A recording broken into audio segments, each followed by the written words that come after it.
전공의 면허 정지에 대한 유연한 처리 등 정부의 대화 제안에도 불구하고 의대 교수들이 어제부터 사직서를 제출하고 진료 시간 축소에 나서고 있습니다. 의료 공백의 중심에 있는 전공의들은 반응조차 하지 않고 있는데요. 취재기자 연결해서 자세히 알아보겠습니다. 신지원 기자. 네, 사회정책부입니다. 네, 정부가 의료계와 대화에 나서겠다고 밝혔는데 어떻게 진행되고 있습니까? 정부는 전공의들에 대한 행정처분을 유연하게 대처하라는 대통령 지시에 따라 면허 정지 처분을 잠시 미루기로 했습니다. 면허 정지 대상을 모아서 한 번에 처분한다는 이유로 모레 정도까지 기다려본다는 겁니다. 그러나 정작 의료 공백의 중심에 있는 전공의들은 침묵을 지키고 있습니다.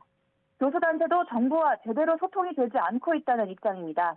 지난 주말 한동훈 국민의힘 비상대책위원장을 만났던 전국의대교수협의회는 당분간 구체적인 의정대화 계획은 없다고 밝혔습니다. 또 다른 교수 모임인 전국의대교수 비상대책위원회는 정부가 대화 당사자인 전공의들과는 제대로 소통하지 않고 있다고 설명했습니다. 이런 가운데 교수들은 어제부터 사직서를 제출하고 진료 시간을 주 52시간 이내로 단축하고 있습니다.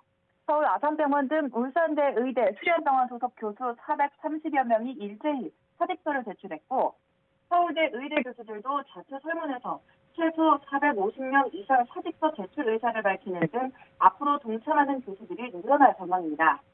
이런 가운데 정부는 전공의와 교수들이 사직서 제출을 강요받을 경우 직장 내 괴롭힘으로 볼 수 있다면서 보호 신고센터를 운영하기로 했습니다. 또 성북종합병원에서 의료 공백을 막기 위해 진료 지원 간호사 1,900여 명은 추가로 증원할 수 있도록 지원하겠다고 밝혔습니다. 정부는 의대 증원 2,000명이 2025학년도 대학 입학 전형에 차질 없이 반영되도록 진행되고 있다고 거듭 확인했는데요.